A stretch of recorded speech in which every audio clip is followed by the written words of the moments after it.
Hello and welcome. Recently एक news आई है कि किंगडम ऑफ बहरान ने इसराइल को एज अ कंट्री रिकॉग्नाइज़ कर दिया है और दोनों के बीच में पीस डील साइन हो चुकी है। और आप अगर ये देखो कि अभी रिसेंटली यूएई नहीं किया था इसको, कुछ दिन पहले रिकॉग्नाइज़। तो चलते हैं इस वीडियो में, देखते हैं, आपको बहुत कुछ जानने को मिलेगा। चलते हैं। यहाँ पे आप देखें कि पीस डील हो गया है और अब यूएई के ने अगस्त ऑफ 13 को अब्राहम अकॉर्ड साइन किया था इसराइल के साथ। और पिछले महीने उनका पहला डायरेक्ट कमर्शियल फ़्लाइट यूएई से इसराइल से यूएई लैंड भी हो चुका है। और 15 सितंबर को वाइट हाउस में डील साइन भी हो जाएगा। इसमें उस डील में भी यूएसए का बहुत बड़ा रोल था, डोनाल्ड ट्रंप का। और इस डील में भी यूएसए और प्रेसिडेंट डोनाल्ड ट्रंप का बहुत बड़ा रोल है। अब आप पहले लोकेशन देख लीजिए इसराइल का। ये जॉर्डन और इजिप्ट के बीच में ये इसराइल देख रहे हैं आप, छोटा सा होगा। और उसके चारों तरफ आप देख रहे हैं ये Turkey, Egypt, Sudan, Jordan, Syria, Iraq, Saudi Arabia, UAE, Iran. तो मतलब पूरा इसराइल घिरा हुआ है इस्लामिक कंट्रीज़ और अरब कंट्रीज़ से।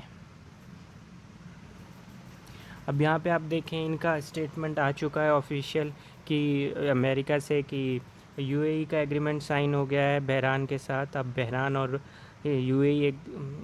और इज़राइल एक दूसरे के साथ डिप्लोमेटिक रिलेशन इस्टेब्लिश करेंगे, कमर्शियल रिलेशन, सिक्योरिटी और भी रिलेशन करेंगे।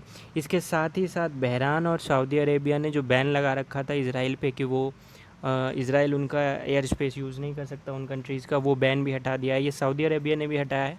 हालांकि सऊदी अरेबिया ने अभी कोई पीस डील नहीं की है, पर हाँ, बैन उन्होंने हटा दिया है। इसमें इज़राइली पीएम जो हैं बेंजामिन नेतन्याहू, उनका कहना है कि हमें 26 साल लगे थे दूसरी पीस डील से तीसरी पीस डील पर आने पे। दूसरे में उनका पहला जॉर्डन और इजिप्ट से हो चुका था, लास्ट मंथ यूएई से हुआ, तो वो तीसरी डील हुई। लेकिन उन्होंने कहा लेकिन तीसरी से चौथी डील को हमने 29 दिन के अंदर कंप्लीट किया, ये हमारे लिए एक बड़ा अचीवमेंट है और आगे और भी करेंगे वो लोग। अब इसमें डोनाल्ड ट्रंप का स्टेटमेंट ये है कि आपको पता हो अभी 9/11 की 19th एनिवर्सरी थी, तो जब वो वहाँ से उनको ट्रिब्यूट दे के वापस आए तो उन्होंने वहाँ पर कहा कि ये इससे बड़ा कोई रिस्पांस हो नहीं सकता, पावरफुल रिस्पांस, कि इस्लामिक जो रेडिकल इस्लाम था उसको ख़त्म करके बहरान ने जो एक किंगडम है इसराइल के साथ, उन्होंने डिप्लोमेटिक और अदर रिलेशन इस्टेब्लिश करने का डील कर लिया है। आपको पता होगा 9/11 वर्ल्ड ट्रेड सेंटर पे बिन लादेन ने अटैक किया था, फिर अमेरिका ने उसको घुस के पाकिस्तान में मारा था। लेकिन पैलेस्टाइन ने इस डील को क्रिटिसाइज़ किया है। उन्होंने कहा कि बहरान की लीडरशिप ने जो है ये बिट्रे कर दिया है जेरूसलम की मॉस्क का टॉपिक और पैलेस्टाइन इशू का टॉपिक की उनका। देखिए, जो इसराइल के साथ अरब वर्ल्ड का जो झगड़ा है वो रूट ऑफ द कॉज, जो जड़ है, वो पैलेस्टाइन इशू ही है, इसराइल का और पैलेस्टाइन का। दोनों के बीच इतना झगड़ा है कि आप देख सकते हो कि लगभग पूरा अरब वर्ल्ड एक टाइम पे उसका दुश्मन था। खैर अब तो रिलेशन इसराइल से नॉर्मल होने लगे हैं। अच्छा, इसमें आप देखो पिछली डील में भी और इस डील में भी ग्लोबली प्रेसिडेंट ट्रंप का बहुत ही अहम रोल रहा है। अभी पिछले मैंने आपको 2 दिन पहले एक वीडियो भी बनाया था कि नॉर्वे के एक लॉ मेकर क्रिस्टियन गिजेडे ने उनको नॉमिनेट किया था पीस डील के लिए 2021 के लिए, नोबेल पीस प्राइज़ के लिए।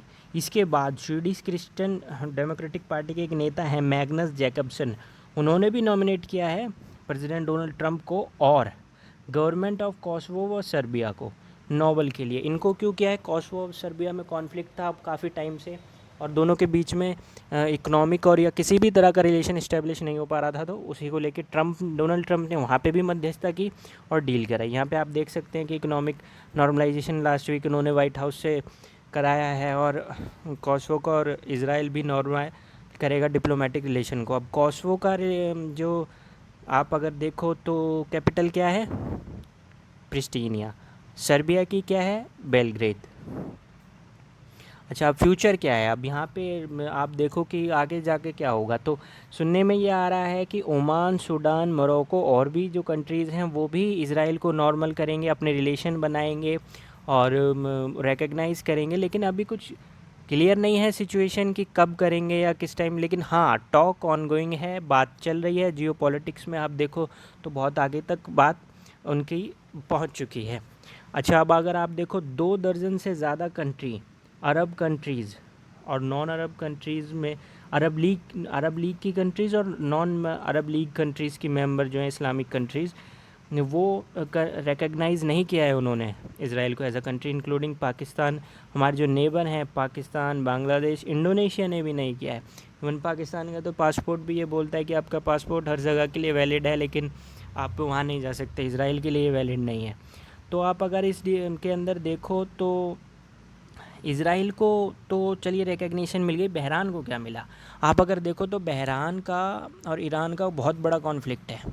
ईरान बहुत बड़ी कंट्री है एज़ कम्पेयर टू बहरान। बहरान उससे काफ़ी ज़्यादा कॉन्फ्लिक्ट रखता है। इवन एक बार तो ये भी सिचुएशन आ गया था कि शायद एक दूसरे के ऊपर ही मिसाइल छोड़ देंगे।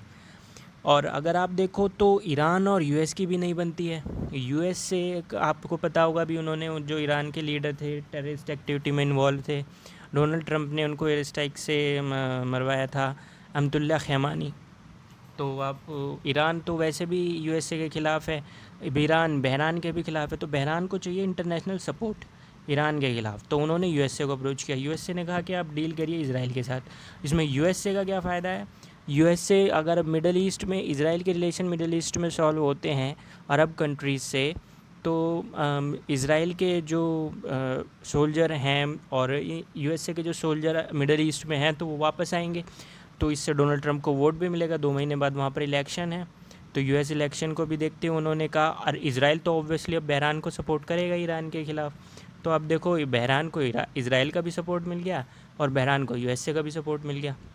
इसराइल अपने आप में, आप ये देखो, उसके ऊपर बहुत अत्याचार हुए हैं, बहुत ज़्यादा। एक इकलौती जूइश कंट्री पूरे अरब वर्ल्ड में है, और सारी कंट्रीज़ ने नहीं किया, ऐसा नहीं है कि सारी कंट्रीज़ ने उसके ऊपर किया, लेकिन उन्होंने साथ में मिलकर उस पर अटैक भी किया था।